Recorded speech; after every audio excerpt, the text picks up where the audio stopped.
we spend so much time focusing on the physical side of fitness, right? You know, like how many reps we can squeeze in or what the scale's telling us. Yeah, for sure. But what about the mental aspect of it all? The mental game. Totally. Like they're completely intertwined. Exactly. Yeah. And that's precisely what we're diving into today. Awesome. This concept of a fitness state of mind. And we've uncovered some super interesting research on this topic. Looking forward to this. I think you're going to find it pretty fascinating. So to kick things off, Yeah. it's interesting how we often tend to overlook that mental aspect of fitness. It's almost like you're trying to build a house but without a solid foundation. Exactly. And that's where this whole idea of fitness state of mind comes into play. We have to build that mental resilience, that positive mindset, you know, to really smash those fitness goals. Absolutely. And the research actually suggests that exercise itself can contribute to building that mental toughness. It's like this incredible positive feedback loop. Interesting. So tell me more about this connection between exercise and our mental well-being. Sure. So when we exercise, our brains release these amazing chemicals called endorphins. Right. You can think of them as natural mood boosters and painkillers. I've definitely heard of those. And they're the reason why some people experience that runner's high after a good workout. So it's not just a myth. There's actual science behind that feeling of euphoria. Absolutely. Endorphins interact with receptors in your brain, and they trigger a whole cascade of positive effects. Wow. It's like your brain's own reward system saying, hey, this exercise thing is good for you. Keep it up. That makes perfect sense. So it's not just about that temporary feel-good factor, though, right? There are long-term benefits to this endorphin boost. Exactly. Regular exercise can play a role in reducing stress and anxiety levels. Interesting. How so? Well, when we're stressed, our bodies release this hormone called cortisol. Right. And over time, high levels of cortisol can actually be quite harmful to our health, both physically and mentally. So it's almost as if exercise is kind of helping us regulate our body's response to stress? You got it. By reducing cortisol and boosting endorphins, exercise contributes to this more balanced and resilient mental state. This is starting to make a lot of sense now. It's like exercise is giving our brains this powerful dose of those feel-good chemicals while also equipping us to handle stress more effectively.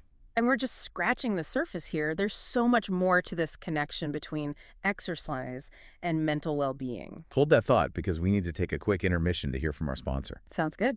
We're back and feeling energized thanks to our sponsor, Primus 3 Performance Enhancing Electrolytes.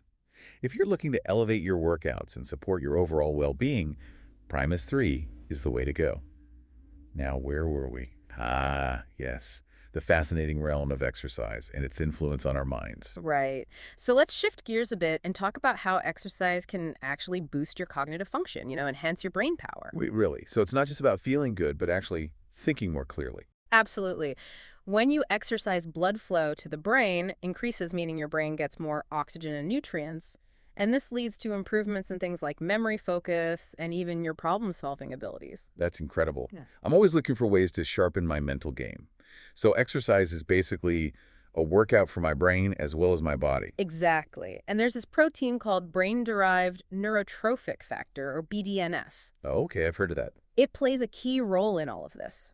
Think of BDNF as fertilizer for your brain cells. It helps them grow, connect, and function at their best. So exercise is literally contributing to the growth of my brain cells. It is. And this is especially important as we age because BDNF can help protect against cognitive decline. Wow, this is pretty mind-blowing stuff. Thanks. I'm starting to see exercise in a whole new light. And we're just getting started. There's a lot more to uncover about how exercise impacts our mental wellness. Well, before we dive deeper into that, let's take another quick break to hear from our sponsor. We're back and feeling refreshed after that break, thanks to our sponsor, Primus 3 Performance Enhancing Electrolytes.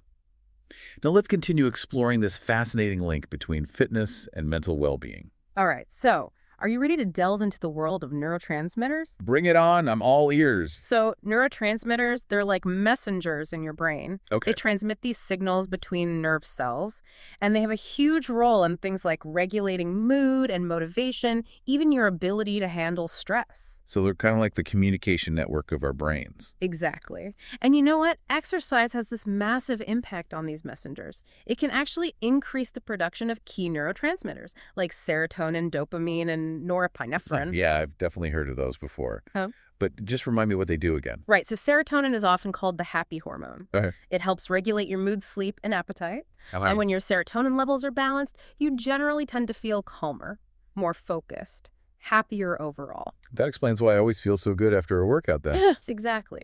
Then you have dopamine, which is linked to pleasure and reward. It's involved in motivation and movement, even addiction. Interesting. That feeling of accomplishment you get after a really tough workout, that's dopamine hard at work. Ah, I love that feeling.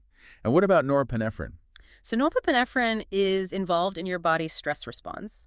It helps you stay alert, focused, and energized, particularly in challenging situations. So it's kind of like your fight or flight hormone.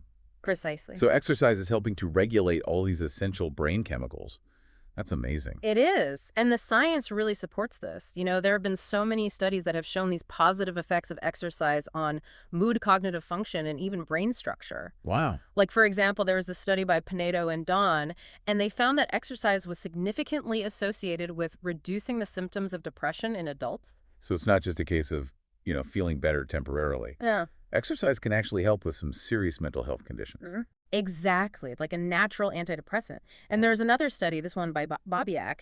They found that doing regular aerobic exercise was as effective as medication in treating depression in older adults. Wow, that's really powerful.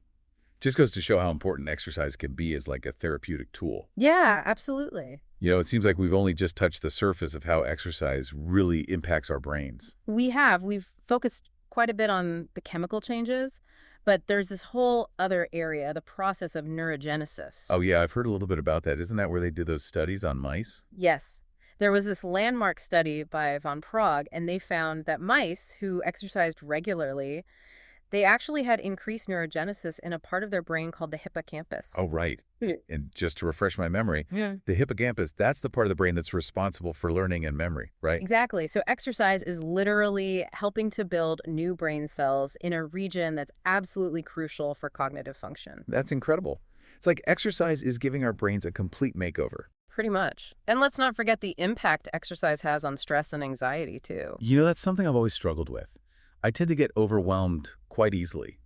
So I'm definitely keen to hear more about this. Well, there was this review of multiple studies done by Smith, and they found that exercise is significantly associated with reducing anxiety symptoms in adults. So it's not just about feeling less stressed in the moment, but actually bringing those anxiety levels down over time. Exactly.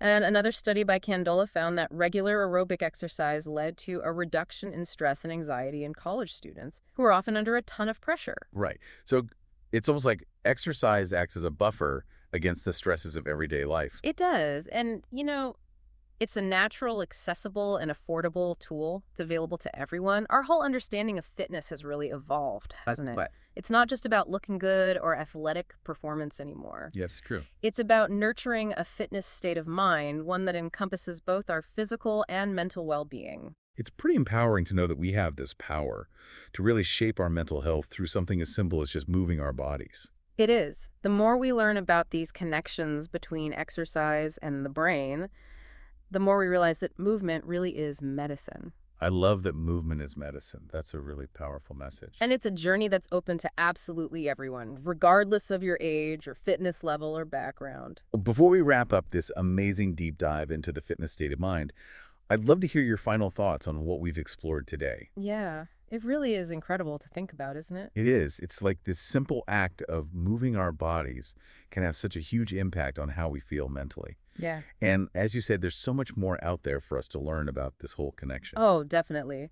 But even with what we know now, it's pretty clear that exercise is this powerful tool for building a strong fitness state of mind. Right. It's not just about the physical health, it's about creating that foundation of mental strength and resilience. I like that. So for our listeners who are out there feeling inspired to, make some changes, what's one small step they can take maybe even today to start incorporating more movement into their lives and reaping these mental benefits? I always tell people to find an activity that they genuinely enjoy and then make it a consistent part of their routine. It doesn't have to be anything super intense or time-consuming. Yeah. Maybe it's a walkout in nature, a dance class, or even just taking a few minutes each morning to stretch. The key is just finding something that makes you feel good and that you can actually stick with consistently. That's great advice. It's all about making it sustainable and finding that joy in movement. Yeah. I think sometimes we can get so caught up in the idea that exercise has to be this big and grueling thing. Right. And that can be really discouraging for people. I agree. It's more about shifting our perspective and seeing movement as this act of self-care. Yeah. a way to nourish both our bodies and our minds. Yeah, Yeah. absolutely. And as we wrap up this episode, I want to leave our listeners with this thought. How can you use movement as medicine to create a happier, healthier, and more fulfilling life? What small changes can you make today to cultivate your own fitness state of mind? Those are really great questions to ponder. And, you have the power to make those changes. We do. Start small, find what you love, and embrace the transformative power of movement. It's amazing what our bodies can do. Well, thank you so much for joining us on this deep dive into the fascinating world of fitness state of mind. We hope you've gained some valuable insights and are feeling empowered to prioritize both your physical and your mental well-being. It's been a pleasure sharing this information with you. Likewise. And remember, a healthy mind and a healthy body, they really do go hand in hand. They do. Keep moving, keep learning, Hmm. and keep exploring that amazing connection between your body and your mind. Until next time, stay curious and keep those endorphins flowing.